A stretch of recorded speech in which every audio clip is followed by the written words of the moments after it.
Jogadores que se destacaram em uma temporada e depois, a expectativa em cima do atleta é enorme para saber onde ele vai jogar depois disso ou se ele vai realmente continuar vingando. A verdade é que um monte de time liga o radar para cima desses caras, eles são contratados por times gigantes, mas no final não dá muito certo não. E é por isso que no vídeo de hoje eu fiz uma lista com jogadores que se destacaram em uma temporada ou em um campeonato, mas depois acabaram não rendendo tanto. Meu nome é Alves, seja bem-vindo ao Camisa 10, já senta o dedão no like, bora comigo para mais um vídeo. No vídeo de hoje te peço aquela ajuda, deixa o seu like pra gente poder continuar trazendo sempre tudo sobre futebol aqui pra você com os vídeos que a gente tanto ama. Abrindo a lista do vídeo de hoje temos Guerron. Quem lembra bastante desse nome, talvez até com um pouquinho de desgosto, é a torcida do Fluminense. Guerron foi revelado pelo Alcas e chegou à LDU no ano de 2006. E apesar da gente ver aquele cara aguerrido, com muita raça, que entregava muito dentro de campo, pelo menos na temporada de 2008, podemos dizer que foi só naquele ano mesmo. Depois disso, as coisas não foram tão bem assim não. Resumindo a carreira de Guerron, ela foi feita de raros flashes de bons momentos. Pra se ter ideia, depois daquele título de 2008, Guerron só voltou a ser campeão de novo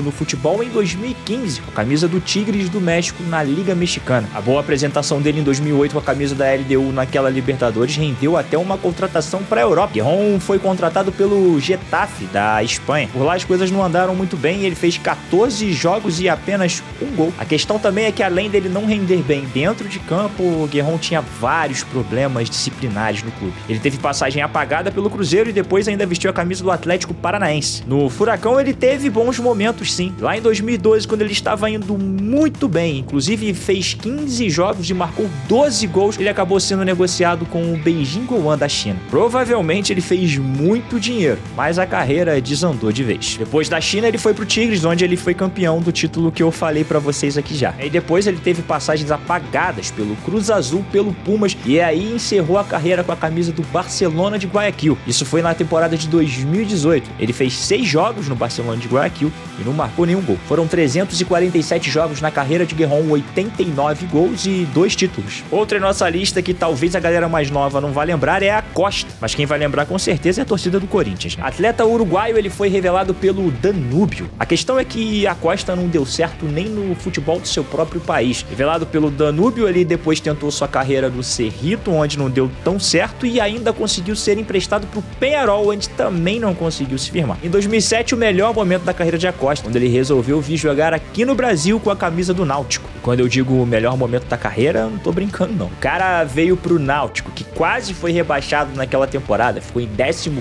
colocado no Brasileirão. Só que Acosta foi vice-artilheiro do Campeonato Brasileiro. Ele marcou 19 gols naquele torneio. Pra se ter uma ideia, em um jogo contra o Botafogo, o Náutico venceu a partida por 4-1, 4 gols de Acosta. Como a gente já sabe que acontece muito aqui no Brasil, quando um jogador se destaca em qualquer lugar, vários clubes grandes já ficam de olho e querendo mexer no bolso para poder contratar. Acosta foi contratado pelo Corinthians. Já que o tema do vídeo é jogadores que só se destacaram em uma temporada ou em um campeonato, você já sabe o que aconteceu, né? 40 jogos, 9 gols e um retorno por empréstimo na temporada seguinte para jogar no Náutico. Esse retorno ao Náutico nada deu certo para Acosta, inclusive ele entrou em campo 8 vezes e não marcou nenhum gol. Depois disso, meus amigos, Acosta passou por incríveis 16 times e não conseguiu se firmar em nenhum. E aí ele decidiu encerrar sua carreira no Capital Futebol Clube, um time lá de Tocantins. Na carreira foram 226 jogos, 67 gols. Acosta foi campeão 3 vezes, sendo 2 estaduais e a Série B de 2008 com a camisa do Corinthians. Outro jogador aqui em nossa lista de hoje é Dil. Você lembra dele? Revelado pelo Goiás em 1994, Dil despontou mesmo na carreira no ano 2000. O cara fez 20 gols no Brasileirão daquele ano, que foi no formato diferente, era o famoso torneio João Avelange. Ele foi artilheiro simplesmente junto com o Romário, que era do Vasco, e Magno Alves, que era jogador do Fluminense. Mas uma vez o Brasil inteiro ligou os holofotes pra cima de um jogador que tava aparecendo pro futebol, fazendo uma temporada maravilhosa, mas dessa vez ele não ficou aqui não, foi parar na França, vestir a camisa do Olympique de Marseille. Infelizmente por lá, Dil não conseguiu se firmar, entrou em campo apenas 5 vezes, todas elas vindo do banco de reservas, e o Olympique de Marseille emprestou o jogador logo na próxima temporada. Ele foi emprestado pro Servette da Suíça e depois em 2002 ele retornou ao Brasil emprestado pro São Paulo. Ele ainda passou por Botafogo, Flamengo, Bahia e Brasiliense aqui no Brasil. Depois disso, Dil passou por diversos clubes de menor expressão lá em Portugal e jogou até no futebol da Lituânia. Dil encerrou a carreira dele no Santa Cruz no ano de 2009. Foram 210 jogos na carreira e 58 gols marcados. Na nossa lista desse vídeo de hoje, hoje ele é o maior campeão. Foram 11 títulos, entre eles 10 títulos de campeonatos estaduais, e a gente pode também levar em conta que na maioria dos títulos Gil estava ali para compor elenco, mas o cara não deixa de ser campeão desses títulos, né? Por aqui agora temos um jogador conhecido da torcida do Corinthians. Talvez a galera mais nova não vá lembrar também desse cara.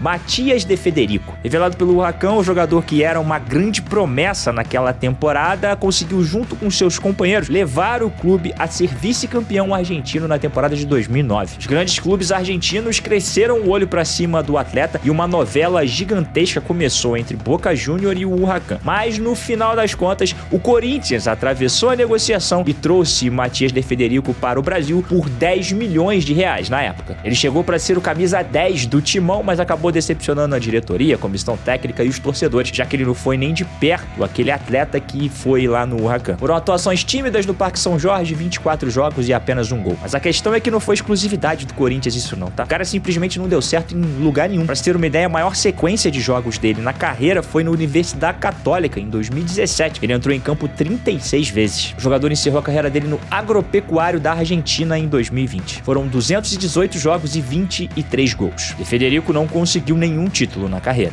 E no vídeo de hoje também não tinha como deixar de fora Josiel. Lembra dele? Revelado pelo Inter de Santa Maria em 2000, o jogador depois disso rodou por vários clubes do Brasil até chegar em 2007 para vestir a camisa do Paraná. Foi aí que Josiel brilhou e brilhou muito. O cara fazia gol de tudo quanto é jeito e na temporada de 2007 ele foi artilheiro do Campeonato Brasileiro com 20 gols e na temporada toda marcou 31 vezes. Uma curiosidade que eu tenho para trazer para vocês hoje é que no Brasileirão de 2007, Josiel foi artilheiro e a Costa foi vice-artilheiro. A Costa que eu acabei de falar aqui já com vocês no vídeo. Ou seja, foi uma temporada em que dois jogadores surgiram para o cenário do futebol brasileiro. Esse foi inclusive o maior e o grande momento da carreira de Josiel. Ele se destacou tanto no Paraná que os clubes árabes ficaram de olho no jogador. Ele foi comprado pelo Al-Wahda. Por lá ele não teve grandes oportunidades e o clube do Emirados Árabes decidiu emprestá-lo ao Flamengo em 2008. Em 2009, ele fez 25 jogos e marcou 13 vezes com a camisa do rubro-negro carioca. Depois disso, infelizmente, Josiel não conseguiu mais nenhum grande momento de destaque na carreira. Ele passou por diversos clubes de médio para menor expressão aqui no Brasil e em 2015 decidiu encerrar a sua carreira. Ele parou no União Frederiquense, um time lá do Rio Grande do Sul. Foram 201 jogos na carreira e 78 gols. Josiel foi campeão 3 vezes na sua trajetória. Inclusive, ele tem no currículo o título do Campeonato Brasileiro de 2009 com o Flamengo, já que ele fez algumas partidas ali antes do time se estruturar para poder ganhar aquele torneio. Depois o Flamengo teve a chegada de Adriano, Petkovic e Josiel acabou perdendo espaço. E para fechar o nosso vídeo de hoje temos Lê. Lê foi revelado pelo Flamengo e talvez a própria torcida do rubro-negro não vai lembrar tanto dele, e sim aquela galera lá dos anos 90 deve lembrar, já que foi Lê que fez o gol do título da Copa Mercosul de 1999 dentro da casa do Palmeiras. Para você também que talvez não saiba, a Copa Mercosul é o mesmo campeonato que hoje é a Sul-Americana. A Conmebol só mudou o nome e acrescentou algumas outras regras ali. Lê fez o gol do título contra o Palmeiras naquele ano e ficou marcado ali naquele momento na história do clube. Logo depois disso, o Flamengo teve um plano ousado de montar um grande time e trouxe Petkovic, Alex e Denilson. Nisso, Lê acabou ficando muito apagado nesse elenco e foi sumindo conforme o tempo passava. O Brasil ele ainda jogou no Internacional, Brasiliense e também no Ceará, mas não conseguiu ter outro momento de destaque como esse no Flamengo. Ele ainda passou também pelo futebol português e chegou a jogar até na Angola. Ele encerrou a carreira dele em 2010 com a camisa da Luverdense. Ele entrou em campo 133 vezes na carreira e marcou 18 gols. Lê foi campeão uma vez na carreira, como eu já falei aqui, que é o título da Copa Mercosul, que inclusive ele foi herói. Outra curiosidade que eu vou deixar aqui pra vocês nesse vídeo é que eu acho que você já percebeu que